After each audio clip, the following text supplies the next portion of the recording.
Si par contre, tu cherches une décision de justice et que tu fais ça le plus clair de ton temps dans ta journée, là, ça va te faire gagner un temps fou. Et là, j'aurais aimé la voir. J'aurais aimé la voir en situation d'urgence, quand j'ai pas le temps de chercher, parce qu'un administrateur judiciaire, par exemple, il se repose souvent sur les avocats. Mais si l'avocat n'est pas disponible, si l'administré n'a pas de quoi se payer un avocat, là, tu prends le relais. C'est clé de trouver vite ta solution. Dans le podcast, tu as un côté quand même encore récréatif. Ouais. Je l'écoute dans un autre mode. Est-ce que je fais mon footing? Est-ce que je suis dans la voiture? Tu vois, on parlait de notre implantation en région.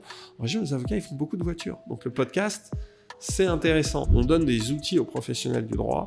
S'ils veulent s'en saisir, parce que nous, on a vu en les créant qu'il y avait un vrai gain de temps, un vrai gain de pertinence, tant mieux. S'ils veulent rester sur le moteur de recherche pertinent ou le moteur de recherche booléen ou passer par le plan du site, c'est très bien aussi. Je veux dire, chacun a ses usages et c'est parfait. Mais c'est un nouvel usage.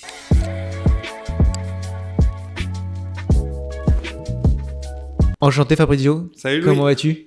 Bien et toi, merci pour l'invitation. Eh ben écoute, très content de t'avoir. Donc on est rentré en contact grâce à Alix Coudurier qui bosse chez Lexbase, qui adore nos sites internet. Donc elle a dit allez, il faut que tu rentres enfin, elle voulait savoir qui était derrière un peu tout ça. Et donc on s'est rencontrés et elle nous a mis en relation pour faire un podcast parce que moi je voulais de toute manière vous avoir sur le cheat code. Donc tu travailles chez Lexbase, tu es directeur produit. Si je me trompe pas. C'est le titre exact? Ouais, alors en fait, je suis membre du directoire. On a un directoire tournant qui représente à la fois le commercial, la rédaction et la tech. Donc la tech, c'est tout ce qui est produit, collecte de données et DSI, évidemment. Et donc, j'ai ce rôle-là chez Lexbase et j'y suis depuis à peu près 7 ans. Ok, et bah l'idée c'est que tu te présentes, que tu nous présentes un peu Lexbase, donc Lexbase, excuse-moi, on l'a dit juste avant, que tu nous présentes un peu le produit, que tu nous présentes un peu ce que vous préparez, ce que vous avez déjà mis en place aujourd'hui, qu'est-ce qui vous différencie sur le marché, etc. Donc je te laisse te présenter, moi j'ai plein de questions, et puis après on enchaîne. Ok, super. Alors, donc moi je suis Fabrizio Papatecera, j'ai été avocat quelques années en M&A, j'ai prêté serment en 2005 et j'ai dû rester avocat jusqu'en 2008. Après, je suis parti en Amérique du Nord faire un MBA à McGill, donc côté finance. Et donc, j'ai continué en M&A en Amérique du Nord, mais cette fois-ci plus en droit et en finance. Et quand je suis revenu, j'ai été chez les administrateurs judiciaires en restructuring et j'ai l'examen national d'administrateur judiciaire que j'ai eu en 2016. J'ai rejoint Lexbase en 2017 pour m'occuper de toute la partie justement expertise métier dans la construction des produits et pour construire des produits fiables et innovants main dans la main avec la DSI. Donc mon rôle concrètement, au-delà des rôles de direction qui peut être RH, financier ou autre, c'est de faire les cahiers des charges fonctionnels des produits, c'est-à-dire identifier les besoins et les traduire dans un cahier des charges fonctionnel qui après sera complété par un cahier des charges techniques. Et après on sort le produit et on voit comment il vit. Magnifique. Et donc, alors concrètement, pour essayer d'être simple, même si je pense que tout le monde connaît Lexbase, du moins l'a pu l'utiliser, que ce soit pendant des stages, soit au sein de leur cabinet, si c'est intégré, peux-tu nous dire, mais assez facilement, ce que ça permet, quelle est la différence par rapport à d'autres produits qui sont sur le marché et l'importance d'avoir justement Lexbase dans un cabinet d'avocats? Alors, Lexbase, c'est un éditeur juridique et une legal tech. On est le premier éditeur à avoir été 100% digital. On a été créé au début des années 2000. Donc, c'est un positionnement un peu particulier parce que tu as les grandes maisons d'édition historiques qui sont presque plus que centenaires. Et tu as eu tout le mouvement des legal tech en France à partir de 2015. Donc, en termes de chronologie, on est un peu entre les deux, mais pas que. C'est-à-dire que nous, on fait de l'édition, même si c'est de l'édition 100% digitale. Aujourd'hui, on a 34 ouvrages, 13 revues, des modèles de contrats, mais on fait de l'édition différenciante, c'est-à-dire qu'on a d'autres formats. On a beaucoup de podcasts qu'on indexe dans notre moteur de recherche, on pourra en parler. On a beaucoup d'infographies, beaucoup de fiches pratiques. Donc, évidemment, notre rôle, comme tous nos collègues de l'édition ou de la legal tech, c'est de rendre le droit accessible, mais la question, c'est de savoir comment on l'incarne. Alors, déjà, dans comment on l'incarne, c'est il faut le rendre disponible, c'est-à-dire qu'il y a beaucoup de données juridiques qui existent, mais elles ne sont pas disponibles aux usagers. Donc, très tôt, on a commencé à collecter des décisions de justice dans des tribunaux, des décisions de première instance. On était quasiment les premiers à en avoir en masse. Donc ça, c'est une différenciation. Aujourd'hui, on continue ce travail avec les thèses. On met beaucoup de thèses en ligne qu'on arrive à numériser automatiquement grâce à de la technologie. Donc ça, c'est rendre le droit disponible. Ensuite, il y a rendre le droit intelligible. Là, c'est les nouveaux formats dont on te parle. les podcasts, les fiches pratiques, etc. Et ensuite, il y a toute la partie modèle d'affaires, puisqu'évidemment, dans le droit accessible, il y a un coût. Et donc, nous, on essaie vraiment d'avoir un coût abordable. Alors, évidemment, dans des gros cabinets du top 100, ça reste quand même des coûts conséquents. Mais on a quand même une distribution mutualisée. On est spécialiste de la mutualisation en France dans les barreaux. On a plus d'une centaine de barreaux mutualisés. Les premiers remontent à 2004, 2005, 2007. Avec un taux de rétention incroyable. Et ce qu'on fait, c'est qu'on devient la bibliothèque virtuelle du barreau. C'est-à-dire qu'avec les cotisations ordinales, le barreau va payer l'abonnement et on aura accès à tout l'abonnement. C'est-à-dire que derrière, il n'y a pas d'upsell, il n'y a pas de... Non, on a accès aux ouvrages, aux revues, à l'IA. Et ça permet vraiment d'apporter de l'IA dans des petites structures en termes de nombre, dans un barreau où il n'y a pas forcément beaucoup d'avocats en région, et exactement le même service qu'aurait un GID ou un CMS. Voilà. Donc ça, c'est des positionnements relativement différents. Et d'ailleurs, c'est un marché où on est très stable, le marché des barreaux en région. Ok. Donc concrètement, ceux qui sont dans un barreau qui a mis en place un partenariat avec vous, n'importe quel cabinet, petit, grand, très grand cabinet qui est présent sur le barreau en question, a accès à l'Exbase complètement. L'avocat aura son code personnel et aura accès à l'Exbase complètement. Encore une fois, les ouvrages, l'IA, les revues, les calculateurs d'indemnité, les conventions collectives, enfin tout ce que tu trouves dans un site d'éditeur. Et donc sur tous les barreaux de province, et pourquoi pas Paris ? Alors, il y a une centaine de barreaux en province, donc c'est pas tous les barreaux de province. Il y a à peu près 160 barreaux pour faire simple, mais c'est une centaine. Même 2 tiers, quoi. Par contre, concrètement, c'est quasiment tous les gros, c'est-à-dire t'as Lyon, Marseille, Bordeaux, Lille, Strasbourg, Nantes, enfin voilà, je peux en énumérer longtemps. Pourquoi pas Paris ? Parce que Paris, c'est vrai qu'on vend en direct. On vend en direct et pour le coup, on vend pas au même prix. Donc on est aussi très présent dans le top 100 des cabinets parisiens. Et donc, c'est pas un marché qu'on adresse forcément, et c'est pas non plus un marché qui a été vu comme tel par le barreau de Paris jusqu'à très récemment. C'est-à-dire que très récemment, il y a eu un accord avec Dalloz, pas pour tous les avocats et pas forcément pour toutes les fonctionnalités de Dalloz, mais c'est vrai que c'est un accord hybride, mutualisé hybride, qui est aussi très intéressant et qui est peut-être plus adapté au barreau de Paris, parce que le barreau de Paris, c'est plus de 33 000 avocats, alors qu'en région, nos barreaux, c'est entre 20 avocats et 4 000 avocats. Donc c'est pas le même déploiement, c'est pas les mêmes tarifications, et puis c'est vrai qu'un tarif mutualisé pour tout le barreau de Paris, c'est pas forcément non plus profitable pour un éditeur, parce que dans le top 100, encore une fois, c'est pas les mêmes prix que quand on vend mutualisé. Ok, trop bien. Et qu'est-ce qui, selon toi, fait que vous différenciez par rapport à ce qui existe déjà, notamment sur ce que vous produisez, etc. Comment tu as réussi, parce que toi, tu as été avocat, et donc j'imagine que ça aide beaucoup, parce que finalement, tu aurais été client, j'imagine que tu produis par rapport à ce que tu aurais aimé avoir au sein de ton cabinet. Comment tu arrives à te positionner ? Est-ce qu'il y a d'autres personnes d'ailleurs qui sont avocats comme toi, qui sont à l'intérieur de l'Exbase et qui donnent la direction vers où vous allez ? Comment vous arrivez à comprendre le besoin ? Voilà, comment finalement on produit un outil comme celui-ci ? Alors, bon, des avocats, il y en a pas mal chez l'Exbase. Ce qu'il faut savoir, c'est que l'actionnaire majoritaire, qui est l'actionnaire fondateur, donc depuis près de 25 ans aujourd'hui, est un avocat, toujours praticien. Donc lui, il n'a pas un rôle opérationnel aujourd'hui dans l'Exbase, mais il est président du conseil de surveillance et il est actionnaire majoritaire. Donc en fait, l'Exbase, ça appartient à un family office d'un avocat. Le reste du capital, c'est pour la plupart pour le management. Donc on reste indépendant, on reste français, c'est le premier point. Le deuxième point, c'est qu'en effet, on arrive avec nos besoins, mais les besoins, ils remontent du terrain et ils sont pas du tout uniformes chez les avocats. C'est une profession qui a pas la même typologie de rédaction, la même typologie de clients. C'est une profession qui est presque beaucoup plus diversifiée si on la compare aux autres professions réglementées en termes de contenu et en termes de délivrables que les notaires, que les commissaires de justice, que les AJMJ, etc. Donc en fait, les besoins, ils remontent d'abord du terrain. Ils remontent d'abord du terrain et chez nous, ils remontent beaucoup du terrain en région. Pourquoi ? Parce qu'en région, on a 32 000 avocats utilisateurs. Donc, c'est énorme. Et donc, c'est leur quotidien qui compte. Donc, on va être très transversal sur de la procédure civile, pénale, sur du droit des étrangers, sur du droit de la famille. Aussi, donc sur des matières de terrain, c'est la première chose. La deuxième chose, c'est qu'ils nous demandent des consultations avec des formats différents, d'où les fiches pratiques, d'où les infographies qu'ils peuvent donner à leurs clients.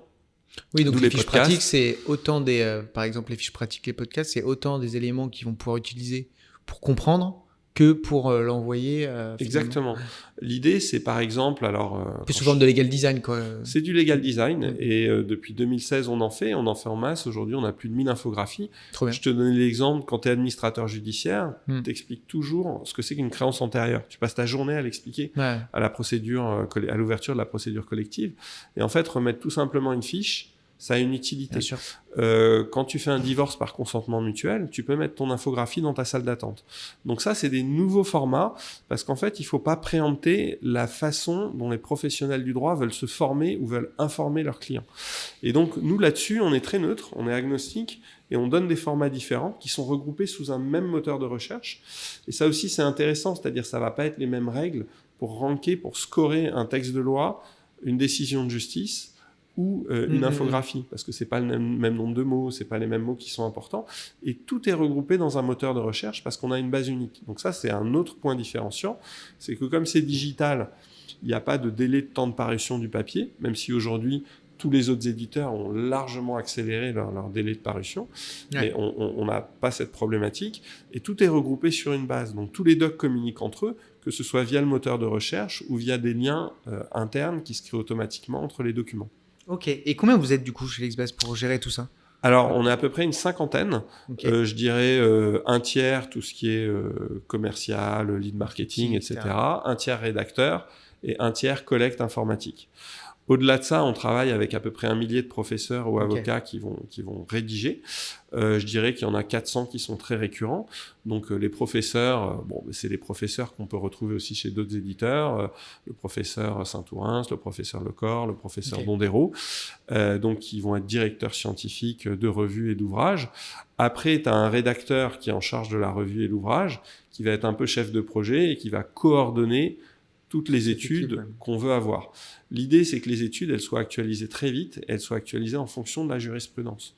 Puisque nous, quand on rédige quelque chose, en général, c'est très concret, très concis, et il y a toujours un fondement juridique. Et ce fondement juridique, c'est des textes de loi, mais c'est aussi des décisions de justice, et quand tu es très factuel, des décisions de première instance. Et c'est pour ça qu'au départ, on est allé collecter la première instance. C'était pas pour faire du big data, c'était pas pour faire de l'IA au début des années 2000, c'était pour justifier ce qu'on disait dans notre doctrine. Alors aujourd'hui, c'est sûr que ce fonds différenciant nous a aidé à faire de l'IA. Mais à la base, c'est vraiment pour justifier factuellement ce qu'on dit, puisque l'idée, c'est que on rentre par la revue, par l'ouvrage, peu importe, on a un fondement, on a une décision de justice, on la met dans la cote de plaidoirie. Voilà. Trop bien. Et ça, du coup, puisque vous avez commencé direct côté numérique, ça se fait hyper rapidement. Donc concrètement, combien de temps ça prend entre le moment où la décision de justice elle est arrêtée, vous récoltez la donnée et elle tombe dans le... Alors, ça dépend comment tu la collectes. Si tu la collectes par les flux officiels, là, ça va être extrêmement rapide, et ce qui va compter, c'est ton délai d'intégration, d'ingestion du document. Et nous, comme un ou deux autres acteurs du marché, on est capable, si un avocat pose une alerte, d'avoir la décision avant qu'il l'ait sur son RVPA, puisque c'est les mêmes flux, mais on les traite plus rapidement. Si tu parles après d'une décision qu'on est allé scanner, alors en France, il y en a de moins en moins, puisqu'il y a l'open data, puisqu'il y a eu des circulaires qui ont fait que les tribunaux ont été plus précautionneux dans les accords qu'ils pouvaient faire. Mais on continue à en collecter beaucoup en Afrique francophone. Et si tu prends ce cas de figure, donc là, on a un PDF image. Et donc, le temps d'ingestion, il va être assez rapide parce qu'on est très fort sur l'OCR. Donc, il y a beaucoup d'IA dans l'OCR. On ne fait pas seulement passer l'image en texte. On s'occupe aussi de faire le layout, la cartographie de la page. On va identifier les tampons, les signatures, les tableaux, les images, etc. pour pouvoir traiter efficacement le doc PDF. Et d'ailleurs, ça nous a amené à plusieurs choses, cette technologie qu'on n'aurait pas imaginé au départ. On a fait le Légifrance du Rwanda, puisqu'on est présent en Afrique, eux, ils avaient des textes de loi en 3 langues. Donc 3 colonnes, kinyarwandais, anglais, français. Compliqué. Et voilà, on est les rares à pouvoir traiter ce colonnage, différencier les langues et après appliquer des algorithmes différents. Idem, cet OCR, il nous a permis de faire l'extract, qui est l'analyse de conclusion, mais surtout d'ingérer des thèses de façon extrêmement rapide, en donnant tout de suite une table des matières, en identifiant les notes en bas de page, en identifiant les textes de loi, les décisions de justice, et en les indexant dans le moteur de recherche. Okay. Donc ça, c'est une autre spécificité, et ça vient de notre travail d'OCR sur la décision de justice. Okay. À la base. Je me permets une petite pause dans le podcast pour vous présenter Ourama, qui est notre agence où on développe des sites internet à destination exclusive des professions réglementées, c'est-à-dire avocats, notaires, experts comptables, gestionnaires de patrimoine, cabinets de conseil. Concrètement, qu'est-ce qu'on fait ? Eh bien, on vous accompagne dans la création de votre identité graphique, dans la création de votre site internet et ensuite dans son référencement. Donc si ça vous intéresse, n'hésitez pas à nous retrouver sur ourama.fr et à prendre rendez-vous avec nous. Deuxième chose, si vous souhaitez simplement développer votre activité grâce au marketing digital, outre ces podcasts, on produit des tonnes de contenus gratuits que vous retrouverez sur notre site internet, mais également sur YouTube. Donc n'hésitez pas à vous abonner, notamment si vous êtes en train de me regarder actuellement. Et si vous nous écoutez sur les plateformes de podcast, pour nous soutenir, n'hésitez pas à nous mettre 5 étoiles, ça nous aidera beaucoup. Je vous souhaite une très bonne écoute et à très vite. Et du coup, quand il y a eu cette vague d'intelligence artificielle qui est arrivée là, du coup il y a environ 2 ans maintenant, où il y a vraiment eu donc vous, c'était déjà de l'intelligence artificielle à l'intérieur, parce que dans le moteur de recherche, j'imagine que déjà à la base il y avait ce processus de recherche pour trouver la bonne décision, etc. Mais est-ce que ça a changé grand-chose pour vous ? Est-ce que d'un coup ça s'est encore plus simplifié ? Est-ce que ça s'est la facilité de trouver la bonne décision a été encore plus efficace ? Qu'est-ce que ça a fait ? Et comment vous l'avez un peu justement pris en main cet aspect-là ? Je vais faire un petit historique de l'IA et des innovations chez Lexbase d'abord, et après après je répondrai sur la simplification pour l'utilisateur. Alors donc déjà nous on est 100% digital et on s'est différencié sur la collecte de décisions de justice. Ensuite on a fait beaucoup de petits applicatifs techno qui n'étaient pas forcément de l'IA au début. Ça pouvait être justement le versionning de textes de loi qu'on a commencé en 2008. Ça pouvait être lancer Lex Radio avec une app dédiée, toutes ces choses-là. Et tout ce qui est intelligence artificielle, on a commencé autour de 2015 avec des technologies de TAL, de NLP, que ce soit pour l'anonymisation, la segmentation de la décision de justice. On a accéléré avec l'OCR, on a accéléré avec plusieurs sujets. Les 2 ans dont tu parles, en général, c'est plus de l'IA générative. Donc là, c'est l'aspect grand public de ChatGPT, où en effet, on va traiter des documents encore plus en masse, et surtout, on va avoir une interface de dialogue différente avec l'utilisateur. Donc, si on en vient là-dessus, nous, on a lancé un premier produit d'IA génératif en juin dernier, et on va lancer notre suivant en janvier prochain. Alors, notre premier produit, on s'est dit qu'on allait le lancer sur les décisions de justice. Pourquoi ? Parce qu'historiquement, on est connu dessus, on a un très beau fond et on a un très beau flux de décisions de justice. En plus, avec l'open data, tu vas en avoir des centaines de milliers en plus, et ça va être de la donnée de première instance, donc de la donnée très détaillée factuellement. Or, en fait, si tu regardes ce qui s'est passé en 2016, 2017, 2018, les legal tech et les éditeurs étaient sur la jurimétrie, les statistiques juridiques. Donc là, l'idée, c'est que tu prends une masse de décisions de justice, un échantillon de décisions de justice, et tu en dégages des tendances, par exemple pour le dommage corporel, etc. Et là, l'idée, c'est de faire vraiment l'inverse, d'aller dans l'ultra-détail et de trouver la décision de justice qui vraiment te convient. Ce que permet l'IA générative, c'est de t'exprimer vraiment en langage naturel. Aujourd'hui, quand tu cherchais une décision, c'était 4, 6, 8, 10 mots. Donc en fait, le professionnel du droit, il devait apprendre à résumer son problème en 4, 6, 8, 10 mots, ce qui est très partiel. Et là encore, je vais te donner un exemple en administration judiciaire. Donc en administration judiciaire, ce qui se passe, c'est que, 1, les délais sont très contraints. 2, les cas d'espèce sont souvent très particuliers. Et 3, tu as beaucoup de conflits d'intérêts avec plusieurs parties. Et souvent, ça va pas vers des décisions de cour de cassation, parce qu'en fait, ce qui compte, c'est la décision de première instance, et après, quand la boîte elle est liquidée, tu vas pas forcément en cassation, donc tu as beaucoup de première instance. Et donc, par exemple, j'avais une problématique avec des abattoirs de porc, qui avaient des sûretés, qui étaient en redressement judiciaire et qui avaient des sûretés. Et ces sûretés, elles portaient sur les porcs et elles évoluaient, l'assiette de la sûreté évoluait selon que le porc était vivant, selon que le porc était mort mais consommable ou mort mais plus consommable. Sous-entendu, on l'avait abattu mais on pouvait plus payer les frigos. Donc moi, je devais savoir comment j'allais vendre ces porcs à une certaine valeur marchande et si j'allais dégrader l'assiette de garantie de la banque qui avait une sûreté dessus. Sous-entendu, si je peux plus payer les frigos, ma valeur marchande des ports ne vaut rien, donc il faut que je les vende vite à bas coût. Donc ça, c'est une problématique très spécifique et je peux pas l'expliquer en 4, 6, 8, 10 mots. C'est clair. Par contre, si je le mets en 50, 300, je peux le faire.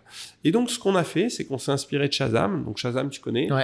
T'écoutes un morceau, t'as la fréquence sonore. Et ça te sort la musique. Cette fréquence sonore, t'appuies sur le S, elle est mise en empreinte vectorielle. Cette empreinte vectorielle, tu la compares avec les morceaux de la base et ça te donne le morceau. Donc on a fait la même chose. On a fait une empreinte vectorielle avec plusieurs LLM qu'on corrèle sur les décisions de justice. Cette empreinte vectorielle, elle est faite à la volée. Elle est comparée avec toutes celles de notre base et on te trouve une décision de justice très similaire en fait. Voilà, ça c'est un cas concret. C'est le premier cas qu'on a lancé. Ça te donne aussi pas mal de droits en vigueur parce que dans la décision de justice, tu as du droit en vigueur. On l'a fait avec que des algos open source qu'on a sur nos serveurs à notre siège social avenue Ingres. Alors évidemment, pour le streaming et le résumé de la décision, on a du Mistral, mais pour tout le reste, c'est vraiment nos algos open source et ça nous permet de les combiner avec le moteur de recherche. C'est-à-dire que quand tu mets par exemple dans un algo de LLM, je veux que ce soit une décision de la Cour de casse de 2024, ça va influer les résultats, mais ça va être probabilistique. Quand par contre, tu arrives à combiner ça avec les fils de ton moteur de recherche et que tu coches la juridiction Cour de casse et que tu coches 2024, là, tu n'as que du 2024 et tu n'as que de la Cour de casse. Donc en fait, c'est un outil très particulier parce qu'il a une valeur d'usage très précise, donc il a été développé pour ça, il est très performant là-dessus, plutôt que si je l'avais développé en même temps pour traiter les textes de loi, nos ouvrages, etc. Et en plus, comme c'est nos algos, on le combine avec nos fils du moteur de recherche. Donc ça, c'est quelque chose qui est pas fait sur le marché, ou qui est fait différemment, mais avec pas avec toutes ces petites fonctionnalités. Et donc, ça te permet d'être hyper efficace sur une bonne base de décision de justice. Et ça, pour le coup, là où il y a une vraie... là où c'est peut-être moins accessible, mais justement, qui va beaucoup plaire à vos clients, c'est dire, quand on sait bien chercher, finalement, on trouve toujours... on peut pas se louper, quoi. Si je sais bien utiliser le moteur de recherche et ensuite je lui demande de faire de produire un petit peu, alors finalement ça se fait très bien. Tu peux pas te louper, tu peux toujours te louper à plein niveau. Sûr, Est-ce que le prompt il est bon? Est-ce qu'il y a quand même des hallucinations? Parce que même si on réduit le spectre des hallucinations entre le prompt que tu rédiges, le prompt concrètement, c'est explique la décision que tu cherches à ton associé, à ton collab, à ton stagiaire. Entre 50 et 300 mots. Tu lui donnes les détails des faits, ce que les gens ont perdu l'habitude de faire, et tu poses la question de droit. Tu n'as pas besoin de mettre les visas, les fondements juridiques, mais tu commences par ça. Et après, tu joues avec les filtres. Si tu fais ça, déjà, tu réduis tes risques. Ensuite, comme c'est des empreintes adaptées aux décisions de justice, tu peux avoir de l'hallucination entre le prompt et les empreintes des différents paragraphes des décisions de justice, mais tu réduis le spectre d'hallucination. Et à la fin, évidemment, ce qu'on te donne, c'est du RAG de notre base, donc c'est une décision intègre, complète, etc., qui est contextualisée si on l'a commenté dans nos revues, dans nos ouvrages, et là, tu es dans l'environnement LexBase. Mais après, tu peux quand même avoir des biais dans tes modèles, etc., c'est-à-dire que l'idée, c'est, encore une fois, d'être agnostique. On donne des outils aux professionnels du droit. S'ils veulent s'en saisir, parce que nous, on a vu en les créant qu'il y avait un vrai gain de temps, un vrai gain de pertinence, tant mieux. S'ils veulent rester sur le moteur de recherche pertinent ou le moteur de recherche booléen ou passer par le plan du site, c'est très bien aussi. Je veux dire, chacun a ses usages et c'est parfait. Mais c'est un nouvel usage. Et toi, parce que du coup, tu étais avocat avant, est-ce que tu te dis, est-ce que ça n'aurait pas tout changé pour moi à ce moment-là? Est-ce que tu as même une espèce de nostalgie de te dire, tiens, mais qu'est-ce que j'aurais pu être hyper productif? Ou finalement, tu te dis, bon, ça n'aurait pas changé grand-chose, tu vois, pour peut-être mettre à niveau par rapport Non, mais sur plein de sujets, ça aurait changé. Sur ce cas de figure, ça change. Tu as accès à des millions de décisions de justice aujourd'hui. Tu peux chercher dans le détail. Ça va pas forcément te simplifier la vie au global parce que toi, en tant que professionnel du droit, tu vas adresser plus de matière, tu vas adresser plus de contenu. Donc, ça va te permettre de rester performant sur plus de contenu. Ça va te permettre d'ajouter des cordes à ton arc. Mais comme au début des années 2000-2005, on commençait à vouloir que tous les avocats parlent anglais. C'était une nouvelle corde à leur arc. Et c'est important. Maintenant, c'est pas important non plus dans tous les cabinets. Donc, il y a des avocats qui font peu de recherche parce que leur matière ne s'y prête pas. C'est clair. Ou parce qu'ils font des recherches différemment en parlant à leurs collègues, etc. Donc, tous les cas d'usage sont acceptables. Si par contre, tu cherches une décision de justice, et que tu fais ça le plus clair de ton temps dans ta journée, là, ça va te faire gagner un temps fou. Ouais, et là, j'aurais aimé la voir. J'aurais aimé la voir en situation d'urgence, quand j'ai pas le temps de chercher, parce que un administrateur judiciaire, par exemple, il se repose souvent sur les avocats. Mais si l'avocat est pas disponible, si l'administré a pas de quoi se payer un avocat, là, tu prends le relais. Ouais. Et donc, là, c'est clé de trouver vite ta solution. Mais ta solution, encore faut-il que tu puisses l'interpréter toi-même, c'est-à-dire la comprendre dans un contexte, connaître la matière, vérifier s'il n'y a pas de revirement, etc. Et ça, les filtres, par exemple, ça peut t'aider à le faire. La chaîne du contentieux qu'on te donne, ça va t'aider à la faire. Puisque nous, si on reprend ce cas d'espèce, cet exemple du Shazam de la décision de justice, en fait, comme c'est très factuel, on va te sortir beaucoup de première instance ou de cour d'appel. Mais peut-être qu'après, il y a une cour de cassation ou un conseil d'État. Donc là, tu reviens dans ton univers Lexbase, tu as la chaîne du contentieux et tu dois quand même vérifier ce point-là. Donc, c'est tous ces sujets où le professionnel du droit doit rester présent. Quand tu lis une cour de cassation, tu comprends pas forcément le contexte. Peut-être que la Cour de cassation a sorti 4 décisions d'espèce le même jour et que c'est important. Peut-être qu'il y a un débat doctrinal autour de ça. Donc là, il te faut le débat doctrinal maison validé par un collège scientifique. Et là, on a les revues, les ouvrages qui commentent la décision de justice. Donc en fait, c'est tout cet univers dont le professionnel du droit doit se saisir et voir si à lui, ça lui sert. Moi, cet exemple, il m'aurait servi en effet. Ouais, c'est clair. Et... trop bien. Et qu'est-ce que, sur le côté un peu podcast, création de contenu que vous réalisez, alors je suis pas allé voir en détail, mais du coup, c'est des podcasts un peu techniques, j'imagine. Comment vous arrivez à le retranscrire derrière? Vous reprenez la transcription et finalement, ça s'intègre dans Lexbase? En fait, tu as tout dans les podcasts. Tu as des avocats qui font des émissions techniques sur les baux immobiliers, sur le droit des animaux, là en général c'est un avocat un peu passionné qui vient nous voir, qui nous dit bah voilà, j'aimerais faire cette émission, et là on veut qu'il y ait une certaine récurrence, qu'il y ait des rendez-vous. Ensuite tu peux avoir des vidéos plus institutionnelles avec les barreaux, le CNB ou autres, où on va interroger des bâtonniers. Voilà, on a par exemple un programme si j'étais garde des Sceaux et on interroge les bâtonniers, qu'est-ce qu'ils feraient, des choses comme ça. On enregistre aussi des colloques. Alors on le fait un peu moins parce que justement aussi les règles auprès des universités et autres ont changé, mais à une époque on avait beaucoup de colloques, ce qui permettait d'apporter là encore une fois de la donnée fraîche différemment. Et en effet on les intègre dans notre moteur de recherche. On a des algos d'IA speech to text. On est assez fort là-dessus parce qu'en fait on a un autre produit qui est une filiale qui s'appelle Pluralisme, où en fait on va suivre le discours des personnalités politiques dans les médias et en faire une base de données. Bon, je vais pas trop parler de ça, mais c'est un projet aussi hyper innovant qui s'adresse aux médias, aux politiques et aux agences d'affaires publiques. Et donc là, on a une brique de speech to text très très forte, où vraiment on gère de la sémantique, de la phonétique, les accents. Trop bien. Donc c'est quelque chose qu'on a fait pour l'intégrer dans le moteur de recherche Lexbase. Ça, c'est génial dans le sens où demain, tu peux faire venir... tu as un trou un peu en matière de juridique, je sais pas, il y a quelque chose qui n'a pas été clair, un mec arrive qui est spécialisé sur le sujet, va te donner son avis. Ça peut rentrer dans le... Bon, bah, on n'a pas la réponse, mais par contre, on a ce podcast où le mec parle de ça et ça va vous donner des clés potentielles parce que ce gars, c'est une pointure sur le sujet. Et donc, à mon avis, il donne la direction, quoi. C'est déjà le cas, mais encore une fois, c'est des formats différents. Tu vas dans une revue, tu veux de l'actu. Tu vas dans un ouvrage, tu veux un truc de A à Z. Tu vas dans une infographie, tu veux at first glance, c'est-à-dire en 30 secondes, une idée. Dans le podcast, tu as un côté quand même encore récréatif. Ouais. Je l'écoute dans un autre mode. Est-ce que je fais mon footing? Est-ce que je suis dans la voiture? Tu vois, on parlait de notre implantation en région. En région, les avocats, ils font beaucoup de voitures. Donc, le podcast, c'est intéressant. Voilà. Oui, mais c'est vrai qu'il y a beaucoup de gens en région qui nous écoutent. Voilà. Et donc, encore une fois, c'est à l'utilisateur de voir ce qui lui convient. Nous, notre idée, c'est de lui produire l'information et de lui apporter, de lui révéler de façon centralisée. Donc oui, si c'est pas dans un moteur de recherche, ça sert à rien. Évidemment, c'est sur Deezer. Évidemment, c'est sur Spotify. Et tu peux passer par les moteurs de recherche de Deezer et de Spotify. Mais là, l'idée, c'est que tu t'adresses à un professionnel du droit, tu as un moteur de recherche avec des onglets différents. Et donc, si tu veux consulter l'onglet podcast, tu y vas. Ouais, c'est trop bien. Et non, et puis c'est vrai que je me disais, mais à quel point tu peux l'intégrer effectivement dans ton flux de travail. Mais là, on est quand même finalement plus sur quelque chose. Je veux développer ma culture G sur le sujet, je veux développer ma technique. Donc, effectivement, un petit footing, je me fais un podcast, je recherche vite fait par rapport à ma compétence ou des compétences annexes et je peux trouver des trucs sympas.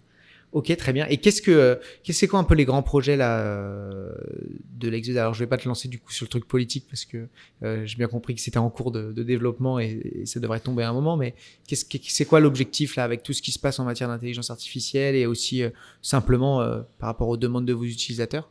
Qu'est-ce que vous cherchez à construire Alors sur déjà, LNG? je vais rebondir sur pluralisme. C'est juste que ça concerne pas forcément les auditeurs du Ouais, podcast, ok. mais non, c'est un produit qui est sorti il y a 1 an et demi. On a eu le prix Ok. de l'innovation, la médaille Trop d'or bien. de l'innovation de République IT.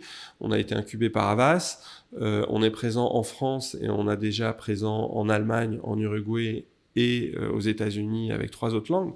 Donc c'est un très gros projet de tracking de fake news et de retour à la source du discours Ah ok. politique. Ah c'est pas mal. C'est-à-dire que on a utilisé notre savoir-faire en sémantique en IA pour l'appliquer au monde politique. Et avec cette même logique de il y a de la donnée, elle est là, elle existe, mais elle n'est pas disponible, elle n'est pas accessible. C'est-à-dire qu'aujourd'hui, tu veux chercher ce qu'a dit un politique, tu peux le faire dans la PQR, la presse écrite ou sur Twitter. Tu peux pas le faire s'il a parlé sur France Info, CNews, BFM TV, Public Sénat, ou s'il a parlé sur une vidéo Insta ou YouTube. Et grâce à nous, tu peux le faire. Et ça, c'est le savoir-faire et c'est aussi la philosophie de l'avocat. Revenir à la source, le syllogisme, avoir le contexte. Donc, c'est présent et c'est justement une façon d'utiliser notre savoir-faire pour aller vers un autre marché. Si on revient sur l'Exbase, la première sortie, ça va être un algorithme, enfin des modèles de langue qui vont pouvoir interroger le droit en vigueur dans notre base. Qu'est-ce que c'est que le droit en vigueur? C'est les ouvrages, c'est les revues sur les 2 dernières années et c'est les textes en vigueur. Et donc là-dessus, on aura de nouveau un RAG, mais qui sera différent. Ce sera pas le même sur les décisions de justice, c'est pas le même sur les ouvrages, c'est pas le même sur les textes de loi, et c'est pas le même sur les revues. Parce que c'est pas la même façon d'aller chercher le doc. Les docs, ils ont pas la même taille. Un ouvrage, ça va être des docs énormes, il faut beaucoup de contexte. Un texte de loi, ça va être parfois 2 lignes. Et en plus, autant sur le Shazam de la décision de justice, on forçait l'utilisateur à écrire plus de 50 mots, autant sur un modèle généraliste, il faut pouvoir dire à la personne, lui laisser poser la question, qu'est-ce que le droit de rétention? Évidemment, c'est mieux s'il dit en procédure collective ou en droit des étrangers. Mais voilà, donc ça, c'est ce qui devrait sortir en janvier. Et ce qui sera différenciant, c'est que c'est des algorithmes souverains, c'est-à-dire qu'on passe pas du tout par OpenAI, etc. Donc on est sur nos serveurs. Ce sera des algorithmes différents selon la typologie de contenu. Et comme on est sur nos serveurs, on peut faire des prix flat. Ça, c'est important, puisque comme on distribue en mutualisé sur des prix très abordables dans les barreaux, et que eux, ils utilisent autant qu'ils veulent, il n'y a pas de limite d'usage. À partir de là, nous, on doit gérer nos coûts flats, et c'est important que ce soit sur nos serveurs et bien calibré. C'est clair, parce qu'à chaque fois que quelqu'un fait une recherche et que ça connecte à une API ou quoi que ce soit, derrière, la si facture tu payes des tokens, salée, voilà. Il faut réussir et ça, c'est un gros enjeu pour beaucoup. Je pense que d'autant plus qu'à tout moment, si ceux qui sont plugués sur OpenAI décident qu'on va doubler les prix parce qu'en fait, ça utilise plus de produits, à tout moment, tu as un paquet de boîtes qui tombe chez les agis. Parce que c'est effectivement une grosse poche de coûts maintenant pour certaines. C'est ce qui s'est passé avec Airbnb. C'est-à-dire qu'une fois qu'ils ont été en position dominante ou Booking, ils sont passés de 10% de com à 30-35% de com. Ouais, c'est ça. Et à tout moment, c'est ce qui va arriver. Et là, c'est ce qui passait pour aussi beaucoup d'outils SaaS, que ce soit aussi, d'ailleurs, il y a eu un gros débat autour de Silae avec les experts comptables qui a monté ses prix parce qu'en fait, ils étaient leaders. Et là, du coup, tout le monde a pété un câble. Ils sont revenus en arrière a priori. Donc, comme quoi, la voie de l'ensemble a marché, mais c'est pas toujours le cas. Je vais juste revenir là-dessus sur 2 points. Parce que souvent, on parle de R&D et on parle des grands modèles de langue. Les grands modèles de langue, c'est une partie de la R&D. Après, tu as une R&D métier, c'est l'entraînement et tout, on en parle beaucoup. Par contre, ce dont on parle moins, c'est la R&D de l'architecture. Si tu passes encore une fois par un modèle de langue privé, de type OpenAI, Claude, etc., tu as moins d'architecture à faire. Si par contre tu les mets sur tes serveurs, tu dois paralléliser, tu dois adapter ton API. Donc l'API, c'est le tunnel qui permet de parler entre la base de données et le front, l'utilisateur. Et donc tout ça, c'est du savoir-faire et tu as autant de R&D sur ces sujets que sur les autres. Et parfois même, c'est ça qui est bloquant pour réussir à stabiliser, à être performant, etc. Donc ça, c'est un point clé. Autre point clé, nous, on essaie toujours d'aller chercher de nouveaux usages. Ce qu'on a fait sur notre Shazam de la décision de justice, c'est qu'aujourd'hui, tu peux l'utiliser aussi via WhatsApp. C'est-à-dire qu'on sait qu'il y a des avocats qui utilisent très peu les sites internet, qui vont pas sur le desktop, donc le desktop, c'est ton clavier et tout, qui sont très responsives. Il n'y a pas trop d'app en droit pour plein de problématiques. Mais par contre, on a développé une interface WhatsApp où en fait, tu as ton numéro de téléphone, ton 06, et tu es seul sur ton canal privé, et tu peux saisir tes faits similaires ou les dicter, puisque tu as les fonctions natives de WhatsApp, d'iOS sur iPhone ou d'Android sur les autres. Donc tu les dictes, hop, ça les envoie, et ça interroge notre LLM, et ça te renvoie les réponses. Et donc voilà, ça c'est des choses qu'on arrive à faire bien, ça. grâce à notre savoir-faire architecture, et parce qu'aussi, comme on peut pas tout développer nous-mêmes, on est obligé, sur l'interface finale, d'être innovant sur ces sujets. Et l'innovation, c'est ça en droit, c'est faire des choses différentes. C'est pas seulement regarder ce que font les autres et essayer de faire la même chose en mieux en termes produits, en termes marketing et tout. Non, c'est trouver des nouvelles valeurs d'usage. Le Shazam de la décision de justice, c'est une nouvelle valeur d'usage. L'interrogation par WhatsApp, c'est une nouvelle valeur d'usage. Pluralisme, c'est un nouveau business model qui n'existe nulle part ailleurs. Alors qu'il y a un besoin, les fake news, dans la démocratie, l'autorisation. Et donc, innover, c'est pas seulement faire la même chose en mieux, même si c'est aussi de l'innovation, c'est faire des choses totalement différentes. Et ça, c'est dans notre ADN chez Lexbase. C'est-à-dire que lancer la première radio juridique, aller chercher les premières décisions de justice, créer la première base de données sémantique des discours des personnalités politiques dans les médias, faire un Shazam du droit ou faire de l'interrogation par WhatsApp, c'est vraiment des choses qui nous font plaisir, au-delà d'être un business plan. La chance qu'on a, c'est que on est dans un family office, donc on peut tenter des choses. Voilà. Tant que nous, on est rentable, qu'on a un peu de croissance et qu'on a notre ROI, on peut tenter des choses. Et ça, c'est une liberté qu'on peut prendre.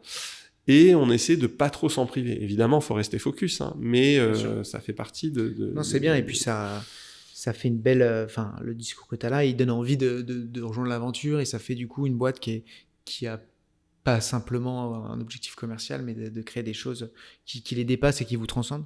Moi, je trouve ça très bien, ce que tu as parlé. Déjà, le WhatsApp, magnifique, parce que dans le sens où on utilise finalement tous des outils du quotidien, et finalement vouloir créer un nouvel interface, c'est souvent moins intéressant que d'aller s'imbriquer dans ce qu'on utilise de tous les jours. Donc ça, c'est vrai que c'est smart. Mais sur le côté média et le fait que vous allez pouvoir finalement tamponner certains passages de certains politiciens en disant bon là c'est bon, validé par Lexbase, ça a été dit et c'est vrai, parce que nous on a fait le test et on a sorti une vidéo, on me voit parler devant la caméra, en fait c'était pas moi, et ça va être de plus en plus rapide et beaucoup plus facile à faire, et donc de plus en plus de fake news vont proliférer. On a eu un prix, alors ça c'est avec une autre boîte avec laquelle on travaille et avec laquelle on a développé le pluralisme, donc on est co-actionnaire. Eux, ils s'occupent de toute la partie deepfake, par exemple. Et donc, ils ont eu des prix de deepfake récemment. Et donc, quand tu veux traquer des fake news, en effet, est-ce que c'est sa voix, est-ce que c'est son image, et donc, l'idée, c'est de remonter toute la chaîne. Mais c'est ça qui fait que c'est passionnant. C'est-à-dire que il y a 10 ans, l'univers de l'édition juridique ne te permettait pas de faire ça. Moi, donc, j'y suis rentré en 2017. J'y suis rentré parce que, après avoir fait des années, entre guillemets, de prestations de services, parce que quand t'es financier, quand t'es avocat, quand t'es administrateur judiciaire, c'est des prestations de services. Je voulais faire du produit et de la tech. Ce que tu peux suivre pendant des années. Mais, en plus, comme il y a quand même des levées de fonds, comme il y a quand même des innovations, comme il y a quand même des marchés qui sont pas encore assez adressés, c'est assez passionnant à faire. Parce que si t'as une liberté de développement, et des équipes qui ont un certain savoir-faire, t'as pas besoin... Alors évidemment, il y a des barrières à l'entrée aujourd'hui, il faut des serveurs, il faut des équipes métiers, il faut des devs, mais t'as pas non plus des besoins d'être 300, 400 pour faire des choses bien. Chose de bien. C'est clair. À 50, 60, 80, tu fais déjà des très belles choses. Ouais. Trop bien. Et toi, à deux aussi, hein, quand tu vois Ordali, c'est super ce qu'ils font. Hein. Franchement, mais c'est ça qui est intéressant.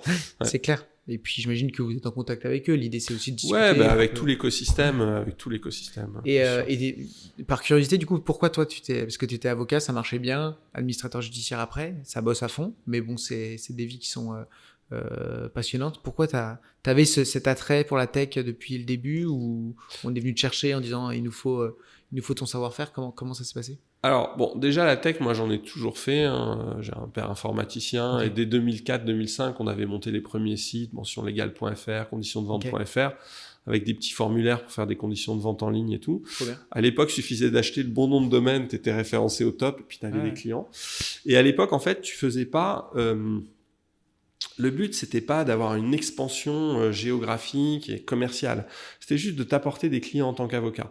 Mais l'ordre n'était pas prêt forcément et tout. Puis quand tu es avocat, moi j'étais parti en M&A, bon, tu te mets à bosser jour et nuit, donc j'étais parti là-dessus. Mais dans ce cabinet de M&A où je travaillais, c'était le cabinet de l'actionnaire fondateur de Lexbase. Donc déjà à l'époque, je travaillais un peu sur Lexbase. Et c'est après qu'on s'est retrouvés. Et encore une fois, c'est une envie de faire du produit. Faire du produit, c'est pas pareil que de faire de la prestation de service. Ouais, c'est clair. C'est-à-dire que tu le portes des années, tu as de l'innovation, tu as de la coordination d'équipe, tu as des vrais paris stratégiques, tu as de la capitalisation de savoir-faire et aussi de la capitalisation financière. Je veux dire, tu construis une valorisation de société. C'est très international, tu es obligé de regarder ce qui se fait aux États-Unis, ce qui se fait en Espagne, parce que c'est bien ce qui se fait en Espagne. Et voilà, c'est intéressant. C'est intéressant. Moi, là, nous, tu vois, on fait de la prestat de service et des fois, je vois les mecs qui font des SaaS, des Ordali, tu vois, des trucs comme ça. Effectivement, ça a l'air passionnant. Alors, c'est stressant. C'est une course contre la montre aussi tout le temps parce que si t'as pas de family office derrière, tu cours après des fonds et finalement tu passes plus ton temps à chercher des fonds qu'autre chose. Mais bon, pour autant, c'est un autre métier, c'est une autre manière de faire de l'entrepreneuriat, je trouve, et qui est pour moi, c'est un peu le modèle startup finalement qu'on met en valeur aujourd'hui, mais qui est, je pense, passionnant effectivement. Donc c'est cool que tu as réussi en tant qu'avocat, t'imbriquer dans quelque chose comme ça. Et écoute, qu'est-ce qu'on te souhaite à part ça? Eh ben, des belles sorties de produits, des utilisateurs contents et voilà, de la visibilité avec, j'espère, des innovations qui changeront un peu le paysage juridique. Que font d'ailleurs d'autres legal tech et d'autres éditeurs? Ce qui est intéressant en ce moment, c'est que les LLM te donnent la possibilité de vraiment faire de la stratégie. C'est-à-dire que quand tu avais juste un moteur de recherche, tout le monde faisait un peu la même chose, on passait par les mêmes technos. Alors nous, par exemple, on identifiait les expressions juridiques. C'est-à-dire que quand tu cherches pacte d'actionnaire, action de préférence, droit de préemption, tu vas chercher 3 expressions juridiques. Mais l'innovation, elle est limitée. Avec les LLM, tu peux vraiment mettre ta patte, en fait. Et ça, c'est intéressant. Que chacun mette sa patte et chacun mette ses paris. Et puis après, le marché tranche. Et ouais, c'est un aspect assez emballant de la tendance actuelle. Ouais. Et où est-ce qu'on te... Alors toi, on te suit sur LinkedIn? Tu postes de temps en temps des petits trucs? Bon, c'est surtout Lexbase. Nous, on personnalise pas trop nos LinkedIn. Okay. Maintenant, moi, je fais énormément de conférences, que ce soit dans les barreaux, à l'ENM, dans les cabinets d'avocats, à Saclay, à HEC, enfin voilà, des conférences assez généralistes. Et mais non, mais il faut suivre Lexbase. On a un magazine lifestyle gratuit qu'on sort tous les trimestres. Donc c'est un magazine assez détente, papier et numérique. Donc ça, c'est un bon moyen de suivre aussi les problématiques IA et tech. Trop bien. Et allez regarder ça. Merci à toi. Merci Louis. Et puis allez suivre Lexbase. Franchement, c'est un super podcast. Merci à toi. Allez, à bientôt.